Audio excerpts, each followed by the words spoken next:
ನಮಸ್ಕಾರ ಸ್ನೇಹಿತರೆ, ಎಲ್ಲರಿಗೂ ಇಟ್ಸ್ ಮೈ ಜಾಬ್ ಯೂಟ್ಯೂಬ್ ಚಾನಲ್ಗೆ ಸ್ವಾಗತ. ಇವತ್ತಿನ ವಿಡಿಯೋದಲ್ಲಿ ಭಾರತೀಯ ಅಂಚೆ ಇಲಾಖೆಯಿಂದ ಬಿಡುಗಡೆಯಾದ ಸ್ಟಾಫ್ ಕಾರ್ ಡ್ರೈವರ್ ನೋಟಿಫಿಕೇಶನ್ ಬಗ್ಗೆ ಈ ಒಂದು ವಿಡಿಯೋದಲ್ಲಿ ತಿಳಿದುಕೊಳ್ಳೋಣ. ಈ ನೇಮಕಾತಿಯಲ್ಲಿ ಈ ಒಂದು ಯಾರು ಅರ್ಜಿಯನ್ನು ಹಾಕಬಹುದು, ಎಷ್ಟು ಹುದ್ದೆಗಳಿದ್ದಾವೆ, ಎಜುಕೇಷನ್ ಕ್ವಾಲಿಫಿಕೇಷನ್ ಏನು, ಎಕ್ಸ್ಪೀರಿಯೆನ್ಸ್ ಇರಬೇಕಾ ಇಲ್ಲ, ಸ್ಯಾಲ್ರಿ ಎಷ್ಟಿರುತ್ತೆ, ಏಜ್ ಏನಿರುತ್ತೆ, ವಯಸ್ಸಿನ ಸಡಿಲಿಕೆ ಎಷ್ಟಿರುತ್ತೆ, ಯಾವ ಡಾಕ್ಯುಮೆಂಟ್ಸ್ನ ಸಬ್ಮಿಟ್ ಮಾಡಬೇಕು, ಆನ್ಲೈನ್ ಆಫ್ಲೈನ್ ಅರ್ಜಿಯನ್ನು ಸಲ್ಲಿಸಬೇಕಾ, ಎಲ್ಲ ಥರದ ಮಾಹಿತಿಯನ್ನು ಈ ಒಂದು ವಿಡಿಯೋದಲ್ಲಿ ನೀವು ತಿಳಿದುಕೊಳ್ಳಬಹುದು. ಸೊ ಹಾಗಾಗಿ ವಿಡಿಯೋನ ಸ್ಕಿಪ್ ಮಾಡದೆ ಕೊನೆಯವರೆಗೂ ನೋಡಿ. ಮೊದಲಿಗೆ ಈ ನೇಮಕಾತಿಯಲ್ಲಿ ಟೋಟಲ್ ಆಗಿ 11 ಹುದ್ದೆಗಳಿಗೆ ಈ ಒಂದು ನೇಮಕಾತಿಯನ್ನು ಮಾಡ್ತಿದ್ದಾರೆ. ಸೊ ನೇಮಕಾತಿ ಬಂದು ಭಾರತೀಯ ಅಂಚೆ ಇಲಾಖೆಯಿಂದ ನೇಮಕಾತಿಯನ್ನು ಮಾಡ್ತಿದ್ದಾರೆ. ಸ್ಟಾಫ್ ಕಾರ್ ಡ್ರೈವರ್ ಅಂತ ಒಂದು ಪೋಸ್ಟ್ಗೆ ಟೋಟಲ್ ಆಗಿ 11 ಹುದ್ದೆಗಳನ್ನು ಭರ್ತಿ ಮಾಡುತ್ತಿದ್ದಾರೆ. ಇದು ಗ್ರೂಪ್ ಸಿ ನಾನ್ ಗೆಜೆಟೆಡ್ ನಾನ್ ಮಿನಿಸ್ಟ್ರಲ್ ಹುದ್ದೆ ಆಗಿದೆ. ಅದರಲ್ಲೂ ಬೆಂಗಳೂರು ಮೇಲ್ ಮೋಟಾರ್ ಸರ್ವಿಸ್ನಲ್ಲಿ 10 ಹುದ್ದೆಗಳಿದ್ದಾವೆ ಮತ್ತು ಮೈಸೂರಲ್ಲಿ 1 ಹುದ್ದೆ ಇದೆ. ಟೋಟಲ್ ಆಗಿ 11 ಹುದ್ದೆಗಳನ್ನು ನೇಮಕಾತಿ ಮಾಡುತ್ತಿದ್ದಾರೆ. ಎಲಿಜಿಬಿಲಿಟಿ ಕ್ವಾಲಿಫಿಕೇಷನ್ ಏನಿರ್ಬೇಕಂತ ನೋಡಿ. ಈ ಅರ್ಜಿಯನ್ನು ಯಾರ್ಯಾರು ಹಾಕ್ಬೋದು ಅಂತ ಇಲ್ಲಿ ನೀವು ಕ್ಲಿಯರಾಗಿ ಗೊತ್ತಾಗುತ್ತದೆ. ಸೊ ಮೊದಲಿಗೆ ಈ ಅಧಿಸೂಚನೆ ಪ್ರಕಾರ ಈಗಾಗಲೇ ಯಾರು ಸೆಂಟ್ರಲ್ ಗೌರ್ಮೆಂಟಲ್ಲಿ ವರ್ಕ್ ಮಾಡ್ತಿದ್ದಾರೋ ಅಂಥ ನೌಕರರಿಗೆ ಮಾತ್ರ ಈ ಒಂದು ಅರ್ಜಿ ಲಭ್ಯವಿರುತ್ತದೆ. ಅಂದರೆ ಡಿಪಾರ್ಟ್ಮೆಂಟ್ ಆಫ್ ಪೋಸ್ಟ್ನಲ್ಲಿ ಕೆಲಸ ಮಾಡ್ತಿರೋರು, ಡಿಸ್ಪ್ಯಾಚ್ ರೈಟರ್ ಆಗಿ ಅಥವಾ MTS ಸಿಬ್ಬಂದಿ ಆಗಿರ್ಬೋದು. ಇದರ ಜೊತೆಗೆ ಗ್ರೂಪ್ ಸಿ ಸಿಬ್ಬಂದಿಯಾಗಿ ಡಿಪ್ಯುಟೇಷನ್ ಅಥವಾ ಅಬ್ಸರ್ವೇಷನ್ ಮೂಲಕ ಅರ್ಜಿಯನ್ನು ಸಲ್ಲಿಸಬಹುದು. ಇನ್ನೊಂದು ವಿಷಯ ಏನಂದರೆ, ನಿವೃತ್ತಿಗೆ ಸಮೀಪದಲ್ಲಿರುವ ಆರ್ಮ್ ಫೋರ್ಸಸ್ ಸಿಬ್ಬಂದಿಗೂ ರೀಎಂಪ್ಲಾಯ್ಮೆಂಟ್ ಆಧಾರದ ಮೇಲೆ ಅವಕಾಶ ನೀಡಲಾಗುತ್ತದೆ. ಸೊ ಎಜುಕೇಷನ್ ಕ್ವಾಲಿಫಿಕೇಷನ್ ಒಂದು ಜಸ್ಟ್ 10th ಪಾಸ್ ಆಗಿದ್ದರೆ ಸಾಕು, ಈ ಒಂದು ಅರ್ಜಿನ ನೀವು ಸಲ್ಲಿಸಬಹುದು. ಇದರ ಜೊತೆಗೆ driving licence, light motor vehicle ಮತ್ತು ಹೆವಿ ಮೋಟರ್ ವೆಹಿಕಲ್, ಸೊ 2 ಲೈಸೆನ್ಸ್ನ ನೀವು ಪಡೆದಿರಬೇಕಾಗುತ್ತದೆ. ಮತ್ತು ಇದರ ಜೊತೆಗೆ ಟೆಕ್ನಿಕಲ್ ನಾಲೆಡ್ಜ್ ಕೂಡ ಇರಬೇಕಾಗುತ್ತದೆ.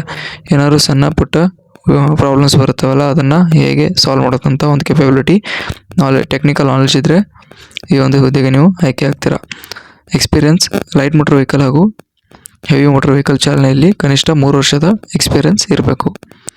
ಮತ್ತು ಹೋಮ್ ಗಾರ್ಡ್ ಮತ್ತು ಸಿವಿಲ್ ವಾಲಂಟಿಯರ್ ಆಗಿ 3 ವರ್ಷ ಸೇವೆ ಮಾಡಿದವರಿಗೆ ಸೊ ಮೊದಲ ಆದ್ಯತೆ ಇರುತ್ತದೆ. ಪೇ ಸ್ಕೇಲ್ ಬಂದು ಲೆವೆಲ್ 2 ಪೇ ಸ್ಕೇಲ್ ಇರುತ್ತೆ. ಅಂದರೆ 19,900ರಿಂದ 63,200ವರೆಗೆ ನಿಮ್ಮ ಒಂದು ಸ್ಯಾಲ್ರಿ ಇರುತ್ತದೆ. ಸೊ ಇದು 7 CPC ನಿಯಮದಂತೆ ನಿಮ್ಮ ಒಂದು ಸ್ಯಾಲ್ರಿ ಪೇ ಸ್ಕೇಲ್ ವಿತ್ ಎಲ್ಲ ಥರದ ಅಲವೆನ್ಸಸ್ ಕೂಡ ಇರುತ್ತದೆ.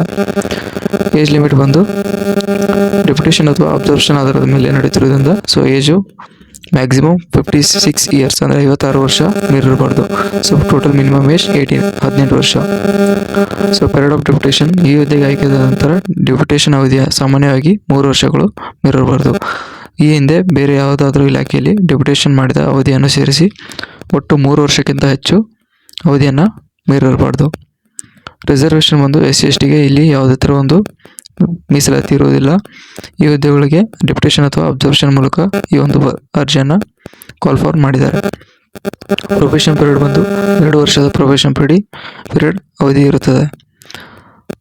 ಬೇಕಾಗಿರುವ ಡಾಕ್ಯುಮೆಂಟ್ಸ್ ಇಂಟಿಗ್ರಿಟಿ ಸರ್ಟಿಫಿಕೇಟ್ ಮತ್ತು 10 ವರ್ಷಗಳ ಮೇಜರ್ ಅಥವಾ ಮೈನರ್ ಪೆನಾಲ್ಟಿ ವಿವರ, ಅದು ಇಲ್ಲದಿದ್ದರೆ NIL ಸರ್ಟಿಫಿಕೇಟ್, ಅದರ ಜೊತೆಗೆ ವಿಲೇಜೆನ್ಸ್ ಕ್ಲಿಯರೆನ್ಸ್ ಸರ್ಟಿಫಿಕೇಟ್, ಕಳೆದ 5 ವರ್ಷಗಳ FRID ಡಾಕ್ಯುಮೆಂಟ್ಸ್ ಮತ್ತು ಲೈಟ್ ಮೋಟರ್ ವೆಹಿಕಲ್ ಮತ್ತು ಹೆವಿ ಮೋಟರ್ ವೆಹಿಕಲ್ 3 ವರ್ಷದ ಪ್ರಮಾಣ ಪತ್ರ ಮತ್ತು ಲೈಟ್ ಮೋಟರ್ ವೆಹಿಕಲ್ ಹಾಗೂ heavy motor vehicle driving licence certificates ಮತ್ತು 10th ಸರ್ಟಿಫಿಕೇಟ್ ಎಲ್ಲ ದಾಖಲೆಗಳನ್ನು with gazetted officer certificate sign ಹಾಕಿಸಿ ಸೀಲ್ ಹಾಕಿಸಿ ಈ ಒಂದು ಅರ್ಜಿಯನ್ನು ನೀವು ಆಫ್ಲೈನ್ ಮುಖಾಂತರ ಈ ಒಂದು ಅರ್ಜಿಯನ್ನು ಸಲ್ಲಿಸಬೇಕು. ಸೆಲೆಕ್ಷನ್ ಪ್ರೊಸೆಸ್ ಬಂದು ಓನ್ಲಿ 2 ಪ್ರೊಸೆಸ್ ಇದೆ. ಒಂದು ಡ್ರೈವಿಂಗ್ ಟೆಸ್ಟ್ ಮತ್ತು ಒಂದು technical test. Based on the pattern ಮತ್ತು ಸಿಲೆಬಸ್ ಅಧಿಸೂಚನೆ ಪ್ರಕಾರ ಈ ಒಂದು ಟೆಸ್ಟ್ ನಡೆಯಲಾಗುತ್ತದೆ. ಈ ಒಂದು ಅರ್ಜಿಯನ್ನು ನೀವು ಹೇಗೆ ಅಪ್ಲೈ ಮಾಡಬೇಕಂದ್ರೆ, ಈ ಒಂದು ಡಿಸ್ಕ್ರಿಪ್ಷನ್ ಬಾಕ್ಸಲ್ಲಿ ನೋಟಿಫಿಕೇಷನ್ನ ಲಿಂಕ್ ಹಾಕಿದ್ದೀನಿ. ಅದರಲ್ಲಿ ಒಂದು ಫಾರ್ಮ್ ಇದೆ, ಅದನ್ನು ಡೌನ್ಲೋಡ್ ಮಾಡಿಕೊಂಡು ಅದನ್ನು ಫಿಲಪ್ ಮಾಡಿ the manager mail motor service Bengaluru 560001. So ಈ ಒಂದು ವಿಳಾಸಕ್ಕೆ ನೀವು ಸ್ಪೀಡ್ ಪೋಸ್ಟ್ ಮುಖಾಂತರ ಈ ಒಂದು ಅರ್ಜಿಯನ್ನು ಸಲ್ಲಿಸಬೇಕಾಗುತ್ತದೆ.